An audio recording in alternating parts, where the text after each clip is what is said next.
In this case, most of the principals were out on bail. It put me out on a limb.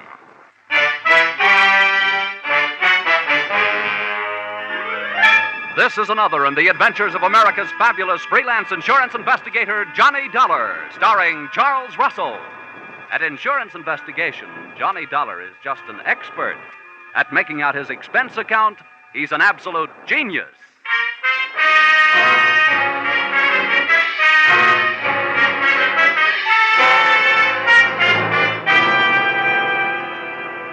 Expense account submitted by Special Investigator Johnny Dollar to Max Krause, Krause Bail Bond and Insurance Agency, New York City, New York. The following is an accounting of my expenditures during my investigation of two of your clients, or witness, who's got the witness? Or, he said, give me liberty or give me death, and got both. Expense account, item one. $1, one cigar, to replace the asphyxiating stogie you were smoking when you arrived, unannounced, at my Hartford apartment door. My name's Max Krause. Here's my card. Krause Bail Bond Insurance Agency, State, Federal, and Immigration. All forms of surety, bonds, and insurance. Got it? Yeah, I got it. Well, I got a job for you to the tune of saving me $50,000. Okay, you can come in. But you'll have to tie up that cigar outside. Okay? Here, better yet, give it to me. Hey. Thanks. Come on in.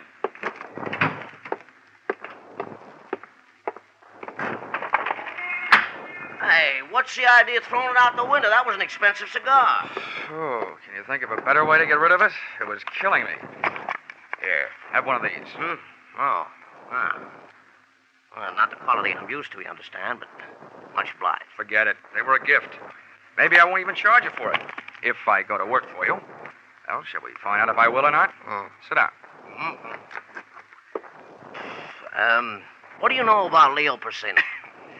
Just what I read in the paper. Did you put up his bail? I wish I had. Well, the bonds I put up were for two prosecution witnesses, know what I mean? Yeah. And they either took a run out, jumped from one of the bridges, or some of Leo's men put them out of the way, get me? Vaguely. They're gone. Yeah, that's right. And unless I can prove they're dead or find them, you understand, before the trial, which is a week from today, I forfeit the $50,000. 25 apiece, see my problem? Yeah. Tell me something, Mr. Krause. Why'd you come to me? I'll tell you why. To the police, these witnesses are only two names on a long list of missing persons. You up with me? Yeah. Now, and as for private detectives, I could never be sure that one wouldn't make a deal with Persino and make more money not finding them than I'd be paying to find them. Get the point? Yeah. Well, what makes you think you can trust me? Oh, well, you were mentioned by one of the insurance companies I sell for. They tell me that you're straight, except for padding your expenses here and there. Hey, now, that's an insult. What's a little padding? I used to do the same with my old man when I was in grade school. That's kid stuff. You'll find out. What's that? I said I'll find out what I can. Who are these lost, strayed, or stolen witnesses? Nippy Cochran is one. Real name is Glenn. You hear? Glenn. Yeah. The other is Dan Patterson. I got their addresses, next to kin, you know what I mean? What else do you need? A big fat retainer, about $2,500. Ah, that's pretty steep. I've only got $1,000 with me. It just so happens that I'm a grand person to do business with, Mr. Krause. I'll take the 1,000.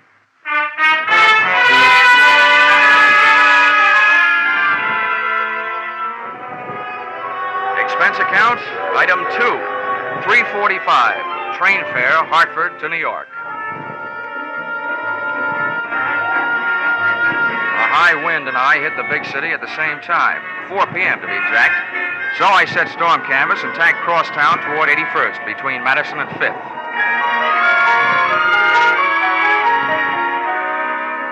One of the bits of information that had come with that $1,000 bit of paper was the fact that one of the missing witnesses, Nippy Cochran, had a sister, stage name Mona Doyle. She'd been born in Hell's Kitchen, and she'd worked out her own little recipe consisting of brains, beauty, and cheesecake to cook up her own version of heaven on earth, including angels, Broadway type.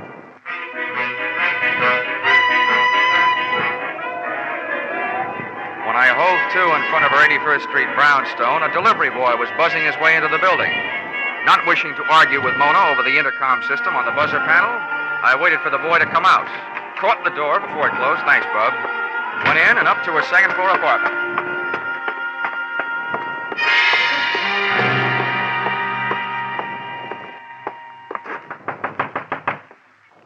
Yes? Who is it? My name is Dollar. You don't know me, but I have some news about your brother. Oh? Just a second, I'll let you in. Come in. Thanks. What's this news you have about Nippy? Oh, well, the guy who put up bail for him, Max Krause, has hired an insurance investigator to look for him. Oh? Well, what am I supposed to do about that? Asked me to sit down. I'm the investigator. Well, you're awfully clever, aren't you? No, I hire a couple of radio writers to work these things out for me. Well, please do sit down. Thank you. Why did you do it this way? Didn't you think I'd let you in if I knew what you were? Well, lots of people are allergic to what I am. Well, I'm not. That helps. Do you know where your brother is, Miss Doyle? No. Now, could I fix you a drink? Does that mean that this is the end of our little discussion? Mr. Dollar, I don't know where Nippy is, believe that or not. I haven't seen much of him the last few years. He doesn't approve of me, and I don't approve of him. But that doesn't make any difference. What does is that if I did know where you could find him, I wouldn't tell you. I don't hate him enough to kill him that way. That way? Are you holding out for a choice? Hey. That was a nasty thing to say. Oh, that slap you handed me ought to make us even. Sorry. Don't you know what would happen if you found Nippy and brought him back? Well, I've heard that Leo Porcina has some quaint habits with people he doesn't want around. Something about wrapping their feet in a concrete block and lowering them into any handy river. But the law will give him protection until after the trial. What difference would that make? Even if Leo were convicted, don't you think he'd leave orders behind to take care of Nippy? Well, that could probably be worked out, too. Well, look, I wasn't hired to worry about that. I was hired to find your brother so my client won't lose his money. Well... Oh, this is a lousy way for two people to meet, isn't it? I wish it were different. What's that supposed to mean? I'd like to ask you again to have a drink with me. That wind has my nerves jumping. And you haven't helped. Be a good guy, won't you? With what she had to back up that invitation, I defy any guy, good or bad, to come up with anything but an acceptance. Unless he was crowded 70, and had a car double parked outside, and was married to a suspicious wife, who was waiting in the car. So, I stayed, and we learned to know one another. 20 minutes later, we were close friends. I knew it had to end, and it did. The door buzzer sounded, and Mona bounded over to the little button that controlled the lock on the downstairs entrance. Don't be shocked, Johnny. I brush off a lot of my admirers this way. The only thing I admire about you is the act you put on. It's a good one. I'm glad you enjoyed yourself. There was one thing I forgot to tell you about my brother. I can hardly wait. I'm all ears. He gave me everything I have. Without him, I'd have none of all this. What is it, Nippy, who's on his way up here? That isn't what I mean. All Nippy did was introduce me to Leo Porcina. That's who's on his way up. Oh, yeah. Well, blood may be thicker than water, but where you're concerned, it isn't thicker than champagne with ermine on the side. Hi, Leo. Come on in and see what found me. Well, what do you know about this? Who's he? Johnny Dollar, an insurance investigator, hired by Krause to find Nippy. Well, it's interesting. Yes, it is. Well, boy, what are you going to say for yourself? Matter Harry there said everything there is to say, except that I'm also looking for the other missing witness, Dan Patterson. Yeah, I assume that. It's very apt, Mr. Dollar, that we should meet this way. Two men interested in the same subject. The subject was more interesting before you came in. I'll ignore that. Natural, what I meant was that I, too, am quite anxious to find Nippy and Patterson. Can I mix you a drink, Leo? No, leave us alone, Mona. Go in the bedroom. All right, Leo. And close the door, please. Now, man to man, Dollar, how do you propose to go about finding Nippy and Patterson? What would you suggest, Porcina? Dragging the rivers? Now, see here, Dollar, there's no need to take such a pessimistic view. I realize that an unfriendly press has endowed me with a reputation for violence, but I don't deserve it. I hope you aren't bucking to be canonized. That's a picture, isn't it? Saint Leo Porcina. Saint. Quite a sense of humor, Dollar. But my motives are honorable. I'm not afraid of the testimony of those two men. I want them back because their disappearance makes it look bad for me. It's the kind of thing that sways public opinion. I got nothing against them. I'll believe that when I see the three of you enjoying a nice, friendly game of billiards. Well, have it your own way. I thought we could form a combination, you and me, to find the boys, but a combination's no good if I trust you and you don't trust me. Go ahead, Dollar. Bullet through alone. And good luck to you. Thanks, Leo. I've enjoyed your pack of lies no end.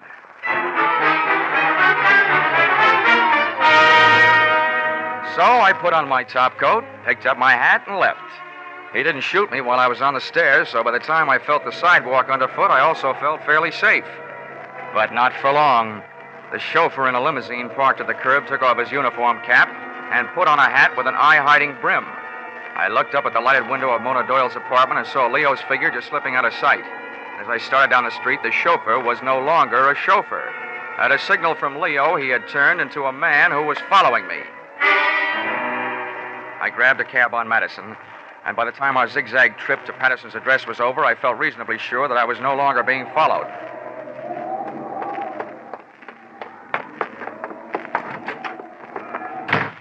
The hall was like a mine shaft and smelled worse. 4 doors down on the right, I found the number of Patterson's apartment. Come on in. The man who bid me enter was still wearing the hat with the eye-hiding brim. But something new had been added to his right hand, .45 caliber. Leo Porcina's chauffeur hadn't followed me to Patterson's address. He beat me there. Close the door. I don't like to ask foolish questions, but what are you doing here? I live here. Or I did. Patterson. Oh, great. I'm looking for you, and the way I do it is to try and get away from you. Look, take the lid off your right hand, will you? I want to talk to you. Sure, but not here. Let's go someplace. For me, that someplace was out. But before I got there, I had time to pass myself a question. What better place for a missing witness to hide than the employ of the guy he was supposed to testify against? Then I found a hiding place of my own. It was nice and dark, but the only person I was hiding from was me, Johnny Dollar, America's fabulous insurance investigator. Fabulous indeed.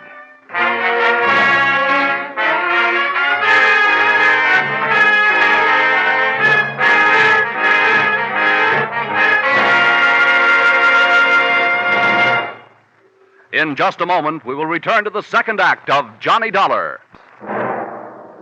Now, with our star, Charles Russell, we return to the second act of yours truly, Johnny Dollar.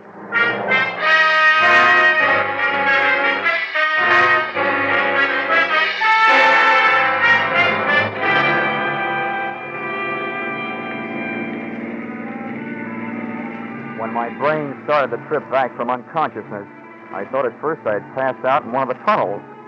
The air, what there was of it, was thick with the smell of burned gasoline. It was still dark, and it seemed like cars were going past me without headlights. Then I noticed that the tunnel was moving. It took me a long time to figure out that meant it wasn't a tunnel. It was a car, and I was on the floor in the back seat with a blanket covering me. It took 2 hands and all my strength, but I managed to lift the blanket away from my face. The first thing I saw was one of those old-fashioned speaking tubes that sometimes are used between a limousine's rear and driver's seat. It was hanging down, the mouthpiece a few inches from my head. But what was coming out of it was not noise, but that smell of burned gasoline, carbon monoxide. I didn't have to try them to know that all the doors were locked from the outside and that all the glass was unbreakable. From there, it took me only one short mental step to realize that speaking tube was connected to the exhaust pipe, and I was in the process of being executed in laughing Leo Porcina's private gas chamber. There's nothing so exhilarating as being slapped in the face with death. I wrestled a handkerchief out of my breast pocket, twisted it up into a stopper, jammed it into the tube, and clamped my hand over the mouthpiece. It didn't help the air any, but at least it wasn't getting any worse.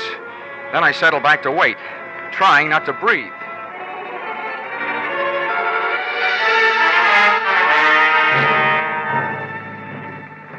Chauffeur, leg man, executioner, Dan Patterson.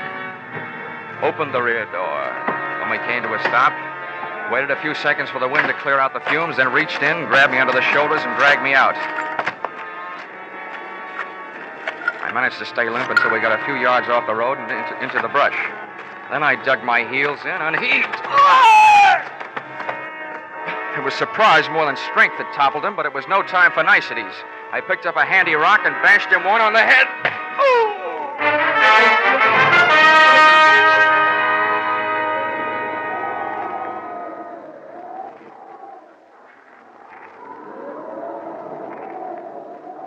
Oh. Come on, Danny boy, get with it.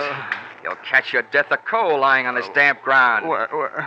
Oh, dollar. Yeah, $1, which probably makes you feel like 2 cents. Listen, I couldn't help what I did. But Leo, it's either do what he tells you to or get it done to you. Oh, save that pitch for the jury, will you? I want some answers. First, where are we? In New Jersey, about 40 minutes out from the city. Listen, give me a break. I'll help you all I can. I ought to break your head. And save your time and effort. There's nothing in that shoulder holster your hand is moving for. I've got it. Now, do I use it or do you tell me where Nippy Cochran is? I don't know. I swear I don't. You gotta believe that. If I knew, I'd sell the information to Leo for plenty. He wants him bad. Yeah, dream boy. I'll just bet you would. Okay, get up. Wait a minute. What are you gonna do? I was hired to find you and I found you, and now I'm gonna put you away where you'll keep. Come on, get up. Listen, maybe I do know where Nippy is. Why don't you and me? Patterson, I'll have to stop you.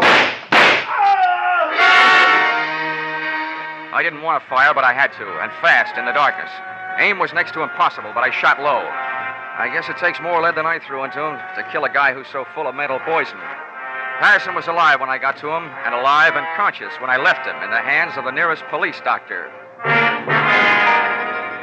Score, 1 up. 1 witness found and 1 still missing. Expense account, item 4, 50 cents. Toll paid to get Leo Porcina's lethal limousine across the George Washington Bridge and back into New York City. Expense account, item 5, 5 cents. Phone call soon after I got there. Yes? This is Dollar. Let me speak to Leo. Oh, Johnny. Yeah, sorry to disappoint you, but I'm alive and almost well. Johnny, I don't know what you mean, and I don't care what you think of me. You gotta help me. With what? Nailing my casket together? Nippy's in town. He killed Leo. Oh? Well, if it's true, that's a switch.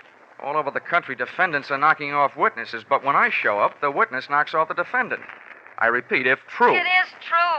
I was with Leo. We went from here to his apartment. Nippy came in with a knife, and you gotta help me. I don't know what to do.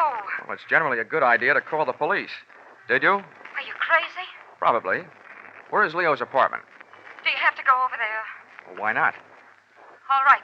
Pick me up here. I'll take you over. Goodbye. Whether she was asking me or telling me, she was right. I must be crazy. I gave myself 10 to 1 odds that my journey would end in a trap. But I've been wrong before. Leo Porcina was in his apartment, all right, ungracefully spread out on the floor in front of a not quite clean white leather chair. There he is. What are you going to do? Knife wound, left side of chest. No signs of struggle. Where were you? I was in the other room. You didn't see it happen? No, I hardly heard anything. I didn't even hear Nippy come in. The radio was on. I heard a mumble of voices that didn't mean anything. Then Leo screamed, Nippy. I ran in then, and Leo was just falling, and Nippy was watching him go down.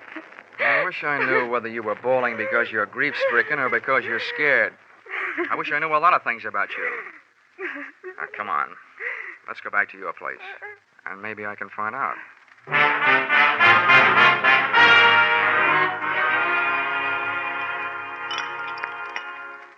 Here you are. Johnny Walker for Johnny Dollar. Oh, thanks. Would you also say it's Johnny on the spot? I don't know why I thought I had the right to ask you to help me. Well, I didn't have anyone else to turn to. Oh, you ought to improve your dialogue. I'm not trying to be clever, Johnny. I'm petrified. Nippy knows I saw him. I'm the only one that saw him. If you could just stay with me until I could get out of town or until this is cleared out. If I could keep my eyes closed, I'd say you weren't worth it. What you're trying to tell me is that you're afraid Nippy will show up with his dandy little carving set and go to work on you. Is that it? Well, it's an awful thing to say about my own brother, but that's right. I'm afraid he'll kill me. He hates me. He blamed me when Leo kicked him out of the combination. Was he right? Of course not. But I couldn't make him believe me. He swore he'd pay us off, and he did. He sold the information that got Leo indicted, and now he's killed him. You know, that's an interesting point. That he'd go to all the trouble to turn state's witness against Leo and then kill him. Why would he do that? I don't know. What you started to say was to make it look as though you killed him, wasn't it? Yes. He'd do anything to hurt me. Johnny, if you only knew. Hold it. Never mind the dust in my eyes, gorgeous. To frame you, Nippy would have to supply you with a motive. Unless you already had one kicking around someplace. And your silence says you probably have. Johnny. Leo was nailed on tax evasion because it turned out that he had undeclared income deposited in various banks under various people's names. How much is in your account? You're smart. Not very. Doesn't take a wizard to add 2 and 2 and come up with a motive. With Leo out of the way, there's very little chance that you will be dragged into court as an accomplice. And I'll mention in passing the bank balance you didn't deny having. I know it looks bad, Johnny. Please put your drink down. Well, why not? It's empty. I know it looks bad. I'd be in big trouble if the police found out about the account. But do they have to, Johnny? According to all the rules, yeah. I didn't kill him, Johnny. You've got to believe that. I'd like to. You've got to, darling. Don't you think it'd be worth it? There's the money. And there's me. Darling. Oh, Johnny. Get away from me! Johnny, what's wrong? In this case, everything. I've been slugged and gassed. I had to shoot a man. I missed my dinner. But the worst of all is you. You think because you've got your kind of hair and your kind of eyes and mouth and the rest of it, you can hide all your lies and greedy ideas behind them and put a leash on any man you see. Well, it might work with a human being, but I'm not human. I'm an insurance investigator. What are you going to do? I'm going to turn you in for murder. That's what I'm going to do. Operator, get on this thing before I change my mind.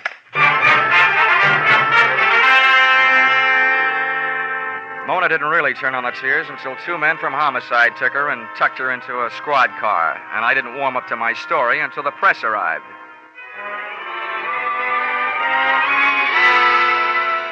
In print, in a very early morning edition that hit the stands at 12:01 a.m., it looked even better than it had sounded. Headline: Insurance investigator records confession of murderess. Lead: police, late last night, booked Mona Doyle for the murder of Leo Porcina, racket boss. In an exclusive statement, Johnny Dollar, Hartford, said he was able to record the voluntary confession of the shapely knife killer by means of a tape recorder and a microphone concealed beneath a sofa, thus lifting the suspicion from her brother, Glenn Nippy Cochran, who has been sought for the slaying. The wind was dying, and so was I by the time I got back to my hotel, after making one stop at an all-night drugstore for expense account item 7, $1.79 adhesive tape, which might be classified as an odd item, since I didn't, as yet, have any broken bones. In my hotel room, I put the tape and the 2 telephone books, one classified, one general, to what I hope would be good use, slipped on a dressing gown, and sat down to wait. An hour and 10 minutes later, it turned out that I'd waited long enough. Yeah? Who is it? Come can't say much for his originality. Wait a second. I'll slip on a robe. Okay, Dollar, get back in the room. This is hardly the way to deliver a telegram, is it? I've got a message for you, all right, but it's not in an envelope. I'm Nippy Cochran. Well, hello, Nippy Cochran. That confession you coaxed out of my sister isn't what the tape is recorded on. It's phony. The police seem to like it. And nuts. I killed Leo Porcino. Oh, that's your story, and it could be phony. Look, I'll tell you why the police like Mona's better. Huh? Leo died from a knife wound in the left part of his chest. There were no signs of a struggle. That means he was probably killed by somebody who just walked up to him and pushed. Someone he trusted, a friend. That doesn't fit you, but it fits your sister. I've got the answer to that. It says in the paper that confession of hers lifted the finger off me. The least I can do is take it off her. And you know how that's done. It's a little late for guesswork, Nippy. By killing the same way with the same knife while she's alibied by the police, that'll clear her. What's it going to do to you? And if you get close to me, you can believe me, there's going to be signs of struggle this time. I don't have to get close. See?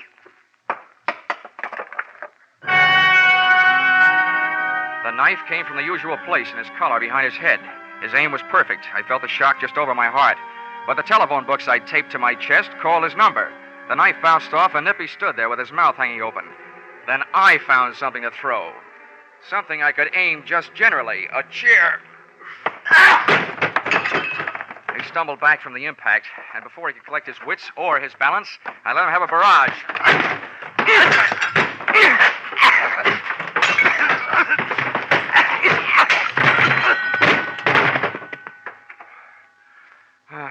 I should have known. A bail bondsman doesn't know the right people.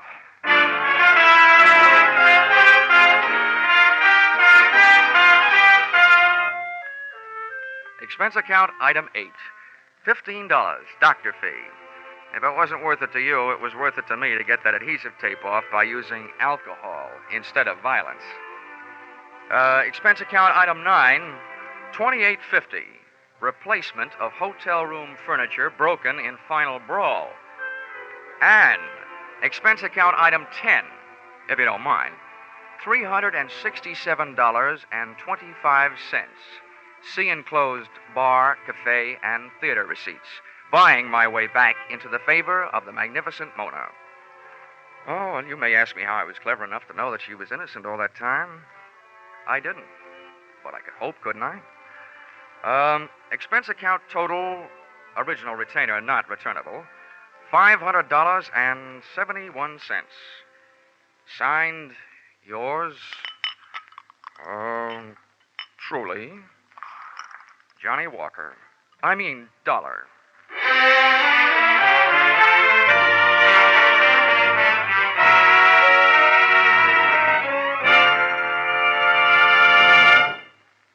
Yours truly, Johnny Dollar, is produced and directed by Gordon T. Hughes and stars Charles Russell.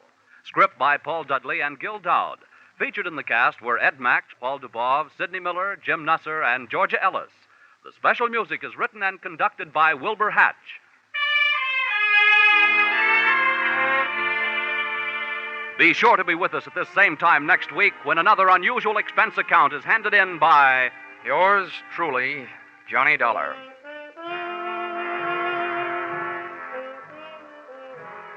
Paul Masterson speaking. This is CBS, the Columbia Broadcasting System.